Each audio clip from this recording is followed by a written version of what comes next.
Okay, so moving past that case study, access to easements is another issue that comes up a lot. And there's an Ohio Power case that's a AEP subsidiary from 1989 that really is a nice case study in and of itself about this issue. And in that case, AEP had an easement. It was a blanket easement, like we talked about earlier, which said, hey, you know what? We can access our facilities over any portion of this property. And, the property owner said, well, I don't like that. I don't want you traipsing through, parts of my property that aren't subject to the easement to get to your easement. You can come down the line. You don't need to come on my other property. And the property owner denied access to AEP. And AEP went to court and said, you can't do that. We have an easement that gives us this absolute right. We can do what we want. And one of the things that AEP asked for was an injunction. An injunction is basically a directive from the court that says, hey, you have to either do something or stop doing something. It's not just about money, it's about somebody's conduct. And that's something that in the law is called an equitable remedy. So when you hear about equity in the law, that's what you're talking about. And courts have two kinds of jurisdiction.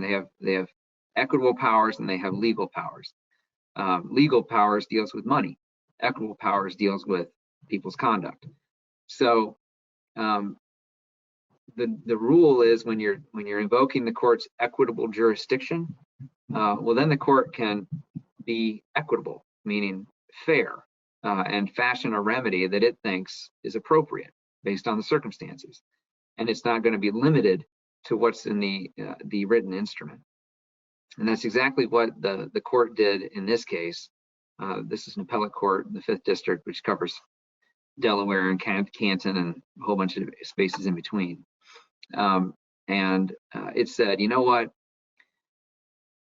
You can't deny AEP access to its easement, but AEP, you have to be reasonable about how you access your easement. So, pick a spot where you can get access, where you think you need access, and your property owner, you've got to make a gate in your fence there so they can get in.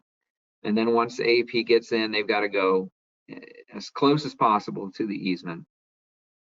Traverse as little as they can of the other property, and in that way, everybody gets what they need.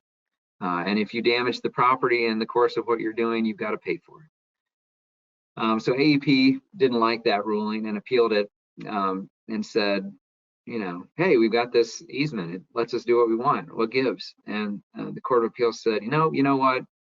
You opened the door by seeking an injunction and invoking the court's equitable jurisdiction. And because of that, you're going to have to deal with an equitable remedy, one that's fair, and this is fair. So they affirmed.